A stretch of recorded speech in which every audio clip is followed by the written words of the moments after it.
બનાસકાંઠાના લાખણીમાં સાંસદ ગેનીબેનનું ગૌમાતાને રાષ્ટ્રમાતા લોકસભામાં રજૂઆત કરતા ભવ્ય સ્વાગત કરાયું। ગૌમાતાને રાષ્ટ્રમાતા જાહેર કરવાનો મુદ્દો સંસદમાં ઉપડ્યો એ બદલ બનાસની બેન ગેનીબેનનું લાખણી તાલુકા ખાતે ભવ્ય સ્વાગત કરવામાં આવ્યું।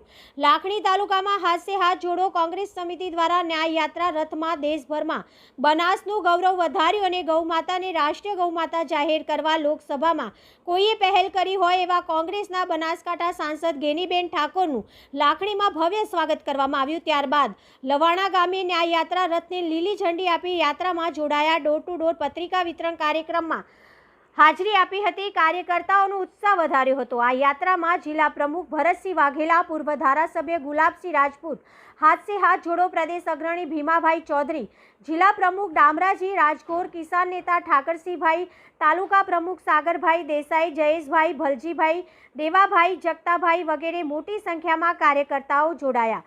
Reporter Jayantibhai Patel, DT news live 24 Banaskantha.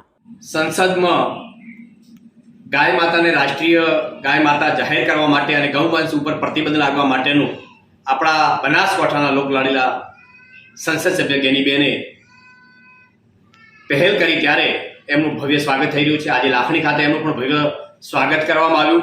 હાથે હાથ જોડોની ન્યાય યાત્રા દિયોદર તાલુકા અને લાખણી તાલુકામાં ગામે ગામ ફરી રહી છે, ત્યારે આજે પણ લવાણા ખાતે ગેનીબેન આ યાત્રામાં લીલી ઝંડી આપી અને યાત્રામાં જોડાયા। પત્રિકા વિતરણના કાર્યક્રમમાં પણ સાથે રહ્યા અને કાર્યકર્તાઓનો ખૂબ ઉત્સાહ વધાર્યો છે, બદલ એમનો પણ ખૂબ ખૂબ આભાર વ્યક્ત કરું છું।